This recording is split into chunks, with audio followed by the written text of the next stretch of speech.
Friends, in this video we are going to talk about the articles related to high court. High court से जुड़े हुए जो important articles हैं उनके बारे में हम यहाँ पर बात करेंगे। और ये हम क्यों देख रहे हैं, क्योंकि प्रीलिम्स में हाई कोर्ट मेंशन्ड है और मेंस में भी आपकी जुडिशरी मेंशन्ड है, तो वहाँ पर जो है वो आपसे इससे जुड़े हुए क्वेश्चंस पूछे जा सकते हैं। तो इसको हम लोग एक बार गो थ्रू हो लेते हैं और कॉन्सेप्चुअली और हर तरीके से इसको समझ लेते हैं। तो हाई कोर्ट जो है हमारे यहाँ पहले कॉन्स्टिट्यूशन से पहले भी थे और सबसे पहले हाई कोर्ट कब बने थे? 1862 में बने थे। 1862 में जो 3 प्रेसिडेंसी टाउन्स थे, बॉम्बे, कलकत्ता एंड मद्रास, ठीक है, इन तीनों में हाई कोर्ट बनाए गए 1862 में।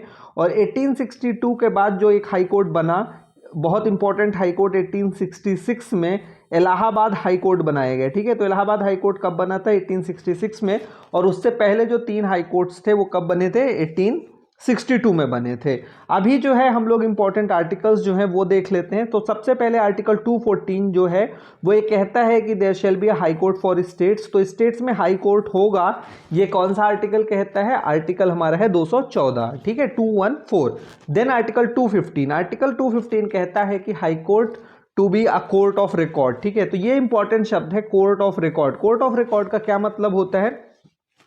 कोर्ट ऑफ रिकॉर्ड का मतलब होता है कि जो भी एक्ट होते हैं या जजमेंट होते हैं या प्रोसीडिंग्स होती हैं हाई कोर्ट्स की, they are recorded for perpetual memory and testimony. और इसके अलावा जो भी रिकॉर्ड्स होते हैं हाई कोर्ट के, उनकी एविडेंशियरी वैल्यू होती है और जब भी वो सबऑर्डिनेट कोर्ट के सामने पेश किए जाएंगे तो उनकी वैलिडिटी को क्वेश्चन नहीं किया जा सकता है, वो किसी भी सबऑर्डिनेट कोर्ट को एक्सेप्ट करने पड़ेंगे। ठीक है, पहला पॉइंट ये। दूसरा पॉइंट कोर्ट ऑफ रिकॉर्ड का मतलब होता है कि the high courts have the power to punish for its contempt. Power to punish, अगर आपने हाई कोर्ट की बात नहीं मानी या उसकी अवमानना की तो आपको पनिशमेंट दी जा सकती है। सुप्रीम कोर्ट भी हमारा कोर्ट ऑफ रिकॉर्ड है और हाई कोर्ट भी कोर्ट ऑफ रिकॉर्ड है। ठीक है, इसके बाद जो इंपॉर्टेंट आर्टिकल है वो है हमारा आर्टिकल 216, जो कि डील करता है कॉन्स्टिट्यूशन ऑफ हाई कोर्ट, कि हाई कोर्ट का कॉन्स्टिट्यूशन कैसे किया जाएगा, क्या कॉम्पोजिशन होगा। फिर आर्टिकल 217 है जिसमें कि अपॉइंटमेंट दे रखा है and conditions of office of a जज ऑफ हाई कोर्ट।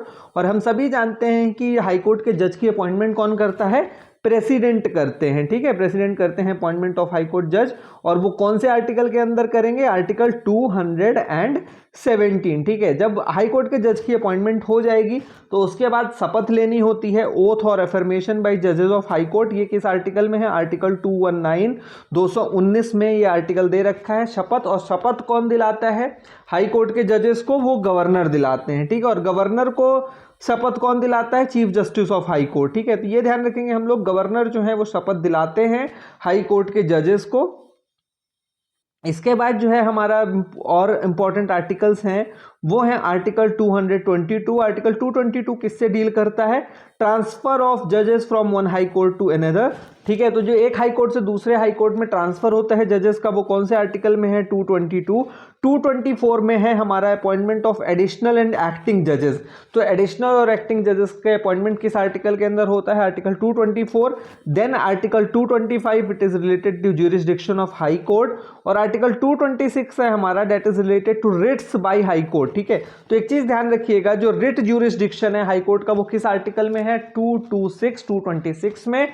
और सुप्रीम कोर्ट से भी बड़ा रिट ज्यूरिसडिक्शन है हाई कोर्ट का। हाई कोर्ट भले छोटी कोर्ट है सुप्रीम कोर्ट से, बट उसका रिट ज्यूरिसडिक्शन जो है वो ज्यादा बड़ा है। क्यों? क्योंकि सुप्रीम कोर्ट सिर्फ फंडामेंटल राइट्स के केस में रिट इशू कर सकती है, जबकि हाई कोर्ट के पास ये पावर है कि फंडामेंटल राइट्स के साथ साथ जो है वो और भी किसी केस में अगर उसे लगता है तो वो रिट्स इशू कर सकते हैं। ठीक है, इसके अलावा जो और एक और इंपॉर्टेंट आर्टिकल्स हैं हमारे, 3 अब इंपॉर्टेंट बचे हैं। 227, that is related to power of superintendence over all courts by high court. तो जो भी डिस्ट्रिक्ट कोर्ट होते हैं जैसे, या और भी जो लोअर कोर्ट्स हैं, उनको ऊपर सुपरिंटेंडेंस की पावर किसको है? हाई कोर्ट को है। ठीक है, इसके बाद article 230 is important, that is extension of jurisdiction of high court to union territories. तो ज्यादातर जो हमारी यूनियन टेरिटरीज हैं उनके पास खुद के हाई कोर्ट नहीं है और वो जिस स्टेट्स के साथ, स्टेट के जो हाई कोर्ट है उनके साथ उनको जोड़ा गया है। ठीक है, तो हमारे यहाँ अभी कितनी यूनियन टेरिटरीज हैं इसको हम लोग एक बार देख लेते हैं।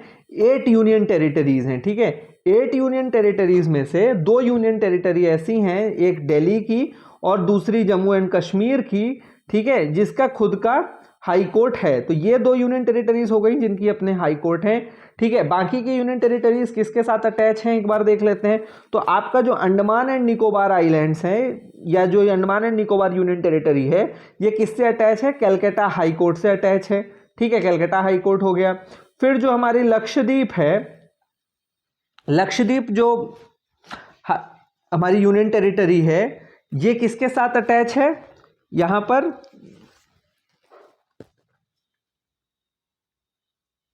केरला हाई कोर्ट के साथ अटैच है, ठीक है। तो लक्षद्वीप जो हमारी यूनियन टेरिटरी है, ये अटैच है केरला हाई कोर्ट के साथ। और केरला हाई कोर्ट का जो प्रिंसिपल बेंच है वो कहाँ बैठता है? एर्नाकुलम में बैठता है, एर्नाकुलम में बैठता है। उसके बाद जो हमारी पुडुचेरी यूनियन टेरिटरी है, उसका हाई कोर्ट कौन सा है? Madras high court, Madras high court, ठीक है। फिर चंडीगढ़ की अगर बात करें तो चंडीगढ़ के लिए Punjab and Haryana high court है। और लद्दाख की अगर बात करें, लद्दाख, तो लद्दाख के लिए जम्मू एंड कश्मीर की जो हाई कोर्ट है वही हाई कोर्ट लगती है, ठीक है। तो ये हम लोग इसके रिलेटेड ध्यान रखेंगे। आर्टिकल 231 क्या है हमारा, किससे रिलेटेड है? Establishment of common high court for 2 और मोर स्टेट्स, ठीक है। तो 2 या अधिक राज्यों के लिए कॉमन हाई कोर्ट बनाया जा सकता है। ये किस आर्टिकल में मेंशन है? आर्टिकल 231, ठीक। अभी हमारे यहाँ कितने हाई कोर्ट्स हैं? 25 हाई कोर्ट्स हैं, ठीक है। और हमारे यहाँ स्टेट्स कितने हैं? 28 स्टेट्स हैं, ठीक। तो यानी कुछ ना कुछ राज्यों के जो हैं वो हाई कोर्ट्स कॉमन होंगे। तो हम देख लेते हैं कौन कौन से कॉमन हाई कोर्ट्स हैं। तो बॉम्बे हाई कोर्ट जो है वो महाराष्ट्र और गोवा दोनों के लिए हाई कोर्ट का काम करता है, ठीक है। और इसके साथ साथ बॉम्बे हाई कोर्ट जो यूनियन टेरिटरी है दमन एंड दीव एंड दादरा नगर हवेली, उसके लिए भी हाई कोर्ट का काम करता है। Punjab and Haryana high court जो है वो दोनों पंजाब के लिए भी काम करता है और हरियाणा राज्य के लिए भी काम करता है।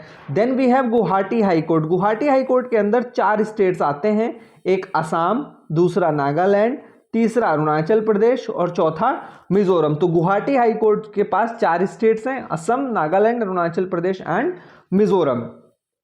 अब हम सभी लोग एमपीपीएससी की तैयारी कर रहे हैं और ये वीडियो आप इसीलिए देख रहे हैं।